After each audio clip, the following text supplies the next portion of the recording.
Welcome to the Success Sensei Podcast for anyone interested in success, happiness, and balance. We'll teach you how to be a black belt at life. And now, your host, former professional fighter, multiple world champion, entrepreneur, and investor, Robert Devane.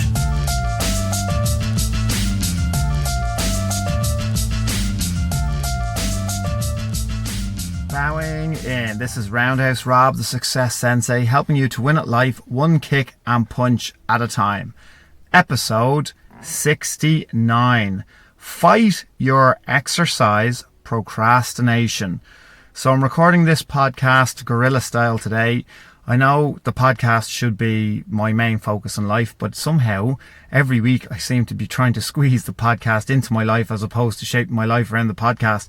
But sure, that's just the way it has to be at the moment. Life is very, very busy, and I'm sure you understand exactly the same scenario. So hopefully something is better than nothing. And guerrilla style, because I'm actually recording it from my wife's car today, and I'm absolutely delighted that I'm not doing a video podcast. I'm not doing a video vlog, because if you were to see the amount of rubbish in this car, thankfully my wife doesn't listen to my podcast very often, so she doesn't know that I'm slagging her car. Anyway, that's TMI, too much information. Let's get cracking. Fight your exercise procrastination. So this is my job, coaching people, teaching people, training, professional martial artist, have been for decades. And you know what, I'll let you into a secret.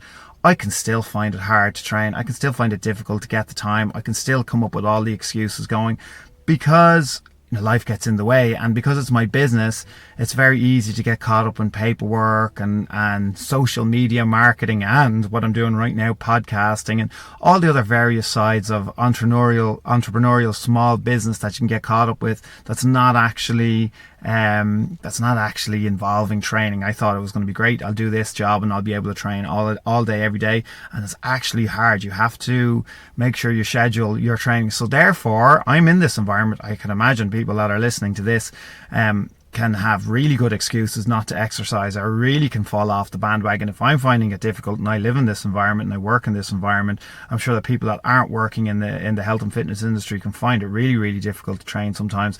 Or in other words, you can have even stronger procrastination and stronger exercise procrastination than I have. But I guarantee you, I've given it a good go throughout the years, which is probably why a lot of fighters have to have fights on the horizon to motivate themselves to train. So you don't want that to be the situation with you, because we all know we feel better mentally as well as physically when we have a decent training regime or decent training routine in place.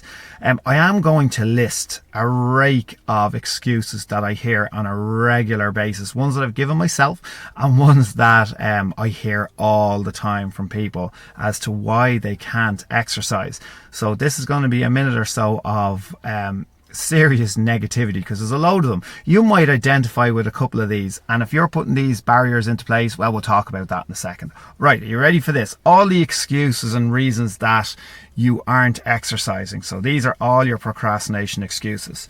Here we go. I've no time. I'm too busy. I'm too unfit. I'm too out of shape. I'm too self-conscious. I feel too old. I'm too stiff. I can't afford it. I'm too intimidated. I'm too comfortable where I am. It's too hard. I'm too tired. My kids need me. It's boring. I've no coordination. My rhythm sucks. I'm not seeing results. I've already lost weight. I've already gained weight. I don't like sweating. So I'm sure you have way more. That was a blast of negativity and excuses. I'm sure you identify with some of them. I'm sure you might have other ones. If you do, I would love to hear them. Funny, especially funny ones. I'm washing my hair, or whatever else excuses you've used. But training, you need to train. You know what? Every training session counts. You think that it won't count, but every training session does count. This is a long-term venture. It's not a short-term gain. So don't get frustrated if you don't see the results. No matter where you are, in fact, the older you are, the more unfit you are, the more out of shape you are, the more you need to be exercising. So you need to set really small goals. You could be setting yourself up for failure. You could be trying to motivate yourself to go to the gym or to the martial arts club or to whatever physical exercise it is that interests you. Pick one that does interest you, that will alleviate the boredom. But you could be setting yourself too big a task. You could be going in and trying to operate at maximum tilt for 60 minutes. That's too big a goal. Your goal is just to get to the environment. If it's a gym, it's even easier because you can go at your own pace. What is a training session? It could be a 5-minute training session. It could be a 10-minute training session, and build up from there.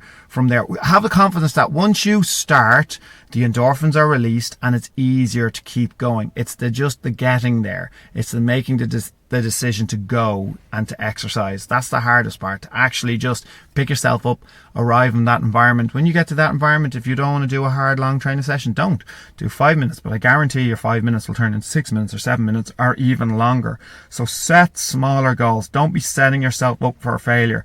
Don't be trying to kid your self-conscious, because your self-conscious knows if you've had some horrible training routines or training regimens, or you've done some horrible training class that you found very, very difficult and that were above where you should have really pushed yourself, then your subconscious knows that it's going to be grueling. So do a nice rewarding training session, like walking in the park. Like, it doesn't have to be a hard sprint. It can just be a nice leisurely walk on a treadmill, a nice leisurely cycle. Could be, for us martial artists, could be a leisurely round on the bag, punching and kicking. It doesn't have to be full tilt where you're redlining your lungs.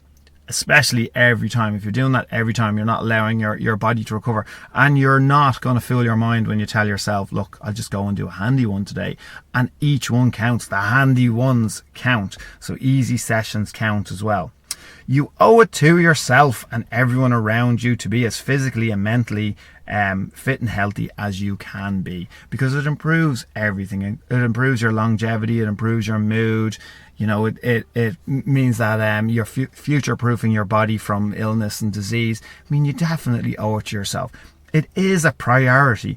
It's not a luxury. We tell ourselves that training and physical exercise is a luxury. Sure, it's not. It's your whole well-being. It's your whole mental and physical state. And once you're in a good place physically and mentally, it's easier for you to help the people around you. And, you know, if there's loved ones in your life, and hopefully there are, it's better if you are physically fit and if you're mentally fit.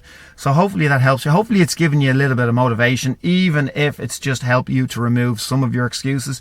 Now, I didn't go through each one of those excuses because I didn't want to patronize people who are listening to the podcast, because I know that the answer is already in each one of us. We already know that we're making these excuses. We already know that each one of these things that I've listed are excuses, and we already have the combative answer to each one of these excuses. So, you know, you don't need me to go through each one and tell you why you do actually have a little bit of time, or you can afford to do a bit of training, which can be free depending on how you're doing it, or that, you know, you're not too old. You don't need me to go through each one of these. You already know it's procrastination. You already know it's excuses. So go through them yourself in your own mind. Anytime you catch yourself giving yourself an excuse, or you're not getting into a routine, make sure you do a quick assessment. Make sure you pull yourself. Don't let yourself away with it. Pull yourself up over it, and give it your best go. And you'll absolutely feel better as a result. Momentum. It's all about momentum, and small steps. One foot in front of the other will carry you forward and bring you to that momentum. So thank you for listening. I'm Roundhouse Rob.